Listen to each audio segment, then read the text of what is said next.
सिंध जी तारीख़ ते तहक़ीक़ जे सिलसिले में आउं रुख सिंधी अवां सां मुख़ातिब आहियां। अवां दोस्तनि भाउरनि भेनरुनि खे मुंहिंजे तरफ़ां सलाम।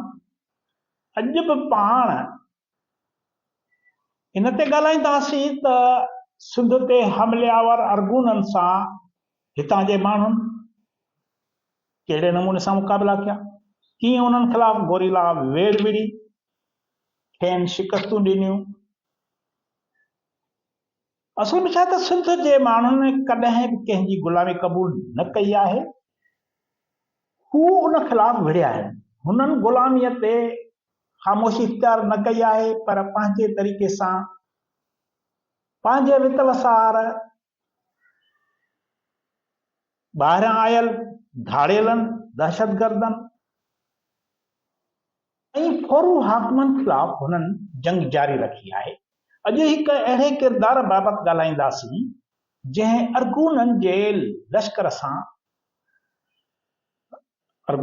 लश्कर सां मुक़ाबिला कया, उन्हनि जे मथां राता हाकिम। उहो किरदार आहे बडरामाणी पुनरो। अरगूननि जो लश्कर कोट में काहे थो पए, घरनि मां फुरलुट करे पोइ हिकु कख बि न छॾियाऊं, एतिरे क़दुरु जो कोट में रहंदड़ सभु औरतूं बि अगवा करे पाण सां खणी विया। इन राति पुनरो पंहिंजे यारनि सां गॾु काछे खां 100 कोह परे सुतल हुयो। हू निंड मां ओचितो छिरक भरे उथी थो पवे, पंहिंजे साथियुनि खे चवे थो त मुंहिंजे दिलि में घोड़नि जा सुंभ पिया लॻनि। माना हुनखे खुटको थियो त कुझु थिए पियो। तंहिंखां पोइ हू साथियुनि खे साण करे पंहिंजे ॻोठ ॾांहुं रुख रखियो। ॻोठ जे कोट ॾांहुं रुख रखियो। कोट ते पहुतो त अरगूननि जे काह जी ख़बर पियसि। इहा बि ख़बर पियसि त अरगूननि संदसि कोट ते हमलो करे संदसि भाउ खे मारे छॾियो आहे। मारुनि संदसि ज़ाल समेत ॿियनि औरतुनि खे अगवा करे खणी विया आहिनि। इहा ॻाल्हि ॿुधंदे ई अरगूननि जे पुठियां रवानो थियो। पुनरे ऐं संदसि साथियुनि धारियनि अरगून हुक्मराननि जो लश्कर मारे पूरो करे छॾियो। पुनरे पंहिंजी माउ ऐं ॿियूं औरतूं आज़ाद कराए वरितियूं। इहो बहादुर पुनरो केरु हुयो जंहिंखे सिंध जे क़ौमी शाइर शाह लतीफ़ बि ॻाए अमर बणाए छॾियो आहे। अॼु घुर्जी यार, शाह लतीफ़ त चवे, अॼु घुर्जी यार बडरामाणी पुनरा, काछे ॿई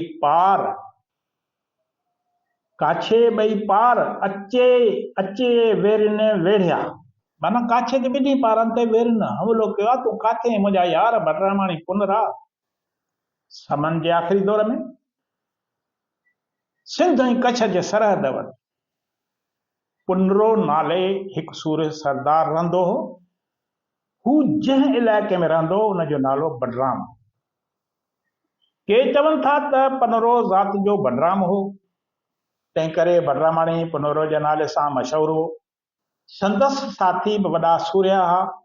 आम रवायत आहे त पुनरो माल हणी हमराहनि जे हवाले करे पाण पोइतां अकेले सिर वाहर पलींदो, या वरी पाण अकेलो माल काहे रवानो थींदो ऐं पोयां संदसि हमराह वाहर पलींदा हुआ, दुश्मन जी जाच कंदा हुआ।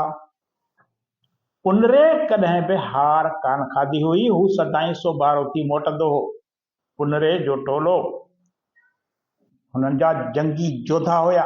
हुननि जो टोले जो कमु हो त अरगूननि ते हमला कयो, उन्हनि खे पंहिंजे इलाइक़े में भॼाए कढो। पुनरे हिकु दफ़े अरगूननि जे कोट खे उॾाए छॾियो, जंहिंखां पोइ पुनरे जे ख़िलाफ़ अरगूननि रिथाबंदी कई, संदसि कोट ते हमलो कयो, जिते संदसि कुटुंब ऐं मिट माइट रहंदा हुआ। हिकिड़े भेरे संदसि परपुठ को अरगून सरदार काछे ते काहे आयो।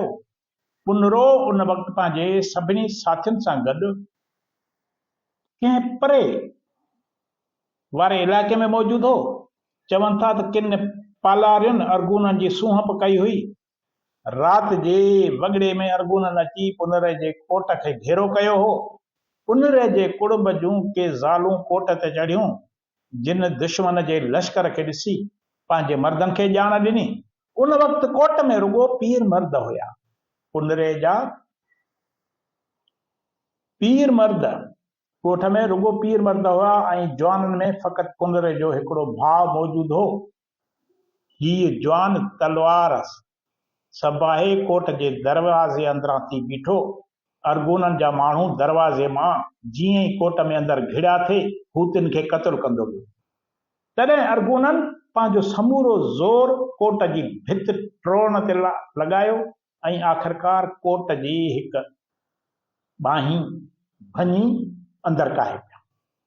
उते पुनर जे भाउ पंहिंजे सूर्य भाउ पुनर खे यादि कंदे चवे थो त अॼु घुर्जी हिते बडरामाणी पुनरा मथां भॻीअ भित वेरियुनि वाटूं लायूं।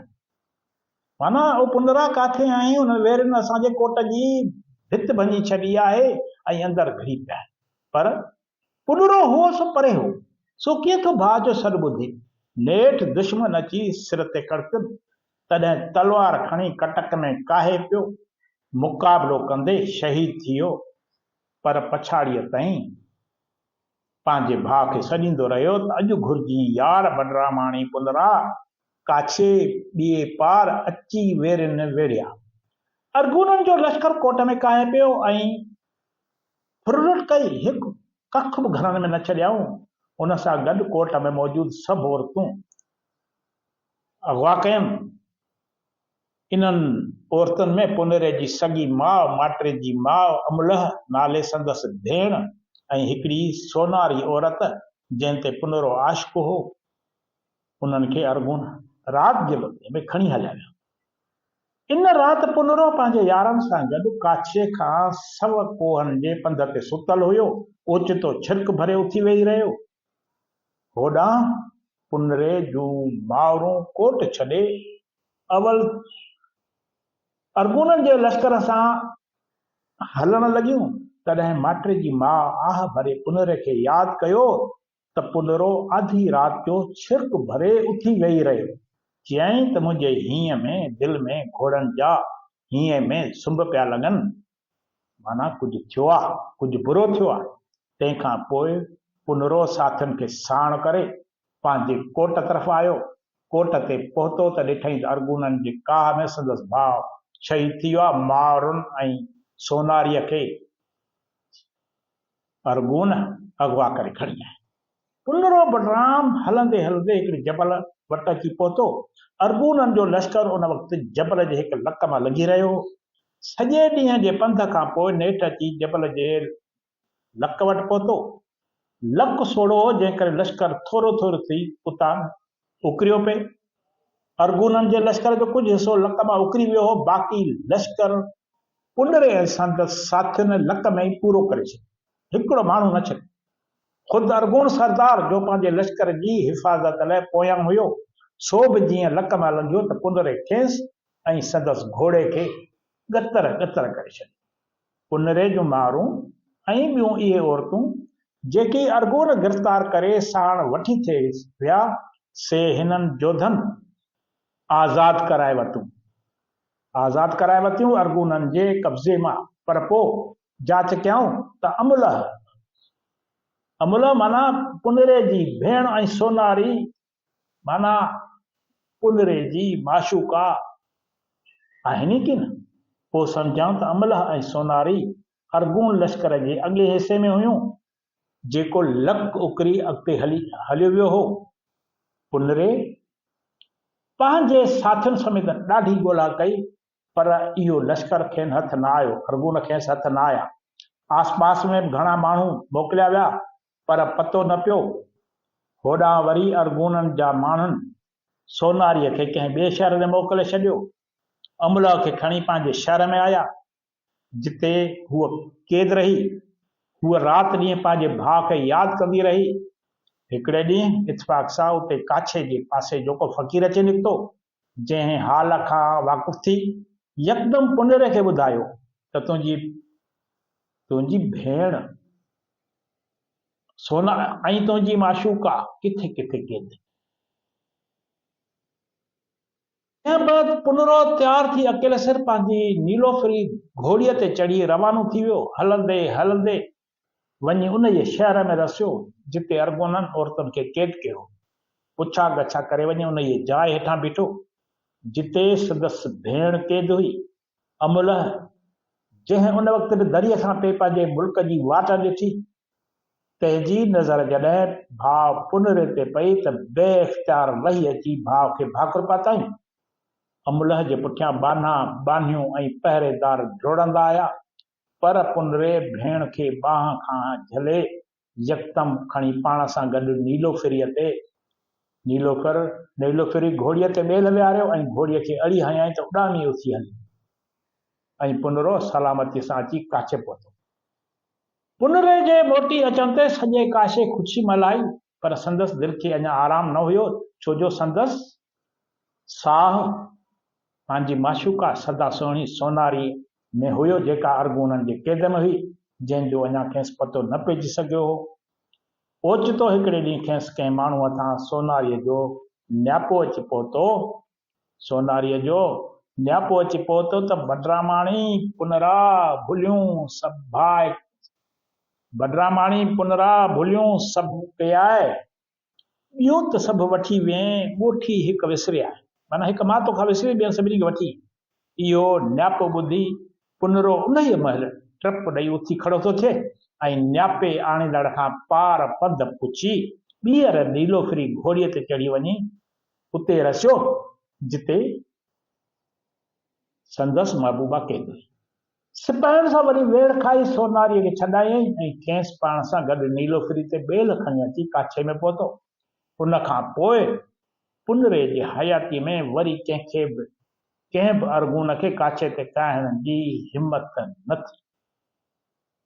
बडरामाणी ख़ानदान जो असुल रहायशी इलाइक़ो बडरामाणी पट हो, जेको बदीन, डीपले ऐं मिठी तालुकनि में सरहदी एराज़ीअ ते मुश्तमिल हो।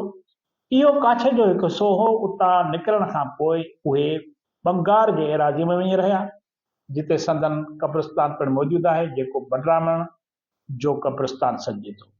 हीउ इंतिहाई वॾो सूर्य जोधजवान हो, जंहिं ते सिंध फ़ख़ुरु करे थी। अव्हां जी वॾी वॾी महिरबानी। ईंदड़ वीडियो ताईं इजाज़त ॾींदा।